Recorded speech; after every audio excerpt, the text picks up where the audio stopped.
السلام البنات، كي دايرين؟ لاباس عليكم؟ نتمنى من الله تكونوا بخير وعلى خير. مرحبا بكم معايا في فيديو جديد. اليوم ان شاء الله باذن الله غادي نحضروا واحد الوصفه بالصبانيخ. كيف ما كتعرفوا البنات تبارك الله الصبانيخ يعني في هاد الوقيته هادي تيكونوا موجودين، لذلك نستغلوا الوقيته ناكلوا الحاجه طريه وصحيه. هاد الوصفه هذه البنات راه تيحماقوا عليها الوليدات، خصوصا راكم عارفين وليداتنا تيبغيو البيض. المهم نبدا على بركه الله.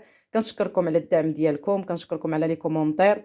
ما تنساونيش ديما في المشاركه والبارطاج، ونتمنى ان شاء الله التوفيق. نبدا على بركه الله. تناول الصبانيخ مهم بزاف، خصوصا لفقر الدم. والله العظيم عن تجربة، لا بالنسبة للوليدات الصغار لا بالنسبة للنساء الحوامل. يعني الإنسان يحاول بما أمكن أنه يديرهم كتغذية أساسية. البنات تناخذوا واحد الاناء كنديروا فيه الماء، كنحاولوا نخليو هاد الصبانيخ واحد شويه دقيقه جوج. راكم عارفين هاد الشيء هذا كامل، تبارك الله هاد الخضروات وداك الشيء كيكون فيه شويه ديال التراب. كنرقدوه شويه في الماء وتنبداو نغسلو ونوضعوه في واحد الصفاي حتى كيقطر. بسم الله.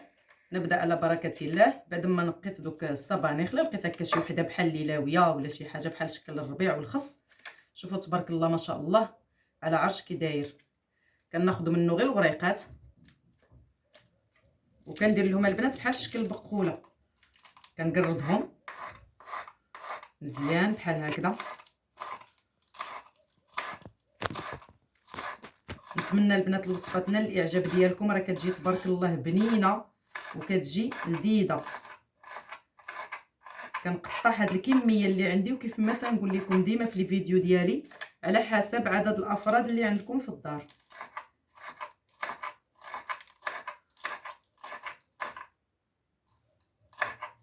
من بعد ما البنات قربت الصبانيخ ديالي على هذا الشكل هذا، راهم تبارك الله فاش كتصوطيهم تيهبطوا. تناخذ واحد المقله تكون ما كتلصقش. كنتمنى ان البنات الكوزينه دوروا بها شي شويه، راه كاينين ميعنات الصراحه الله رخاصين ولكن تينفعونا. انا شحال هادي كنت كندير الزيت غير هكا عشوائي، ولكن من بعد ما خديت هاد القريعه هذه الصراحه نفعتني. كناخذ من بعد ما كنرش شويه ديال الزيت، كنوضع الصبانيخ ديالي بهذه الطريقه هذه، كنضيف عليهم التوابل اللي غادي نسوطي بهم، شويه ديال البزار والملحه كيف العاده غير بيديا باش نعرف القياس. شويه ديال الملحه. كنشعل البوطه البنات وكنسوطي هاد الصبانيخ، وحاولوا بما امكن يعني اللي عنده مقيله زوينه وما كتلصقش يحافظ عليها بهاد المغرفات ديال الخشب.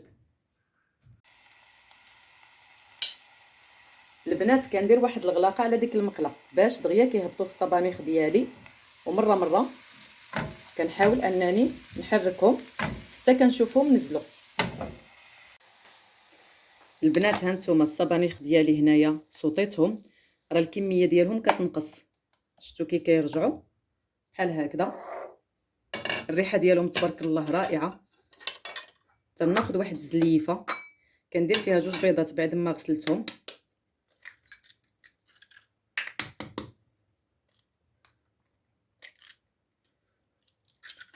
وكنطربهم مزيان بهذا الشكل هذا. هذه راه كتجي بحال شكل طورطيه اللي كنديروا ديال البيض وديال البطاطا. هذه طورطيه ديال الصبانيخ. كنضيفوا الصبانيخ ديالنا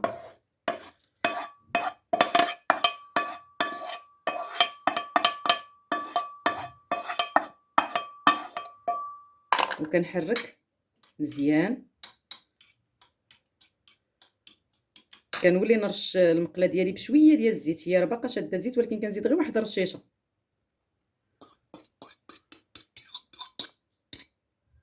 كنكب الخليط ديالي البنات ديك المقله وكنولي نغطيها بحال هكذا وكنشعل عليها البوطه.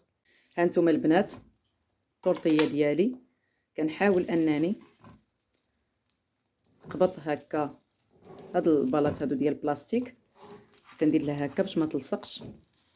البنات اللي قدات انها تقلبها بهادي تقلبها، اللي ما قداتش تقلبها بالغلاقه. البنات قلبتها بالغلاقه. ها نتوما شوفوا الشكل ديالها تبارك الله كي جات، كتجي محمره كتشهي. فاش كنقلبوه على هاد الجهه كنحاولوا نفس الوقت اللي خليناه قبيله باش طابت الجهه الاخرى كطيب على هاد الجهه هادي. هانتوما البنات هاد الطورطيه وجدات بالصحه والراحه. شوفوا تبارك الله، ها راه ممكن تقلبيها على هاد الواجهه، ممكن تستعمليها كيف ما بغيتي، سهله للتحضير. بالنسبه للتزيينه البنات اللي كيعجبو الفرماج محكوك الكاشير يزين به، اللي البنات بغى ياكلها هكا راه كتجي تبارك الله ما شاء الله رائعه في المذاق. وبالنسبه لهاد الصبانيخ راه مهمين نحاولوا ناكلوهم حنا وليداتنا. عندهم فوائد بالنسبه للقلب، تنظيم الضغط، يعني العظام، فيهم لي فيتامين، فيهم الكالسيوم. بالنسبه للنظر حتى هما مهمين، لذلك البنات حاولوا بما امكن تنوعوهم. راه كاينين وصفات اخرين ان شاء الله باذن الله غنحاول انني نشاركهم معاكم كاملين، باش كل مره تحطوا للوليدات نوع بالصبانيخ باش ما يطلعوا ليهمش في راسهم غير بوصفه وحده. اما هكا بالبيض راه كيجيو رائعين. راه كاين مثلا اللي يديرهم للفطور للكوتي في العشيه. ونتمنى ان الوصفه تكون نالت الاعجاب ديالكم وبالصحه والراحه، وشكرا لكم. هانتوما البنات بعد ما وضعت الطورطيه ديالي ديال الصبانيخ في واحد الصحن كنقطعها بهذا الشكل هذا على شكل مثلثات.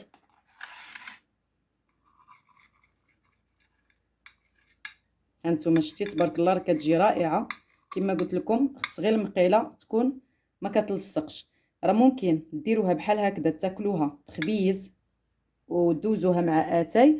ممكن البنات هاد الوصفه هذه تاخذوا مثلا واحد المورسو وديروا به ساندويتش، يعني مثلا تقبطوا واحد الباغيط ولا خبز، ديروا فيه فرماجه مربعه، تزيدوا معها حتى شويه ديال الخس مطيشه وتحطوا مورسو من هادو. عرفتي راه كيجيو رائعين ما شاء الله. راه ساندويتش منزلي ناجح 100%، وفي نفس الوقت وصفه يعني كما قلت لكم ديال الفطور ولا ديال الكوتي ناجحه 100%. وكنتمنى البنات ما تنساونيش من الاشتراك، واحد لايك، الله يجازيكم بخير، وتابوناو عندي وتبارطاجيو باش ان شاء الله باذن الله هذه القناه كيف ما تنقول لكم ديال الشهيوات ديال المنزل، قناه العائله، وكل ما هو بسيط وسهل في المتناول.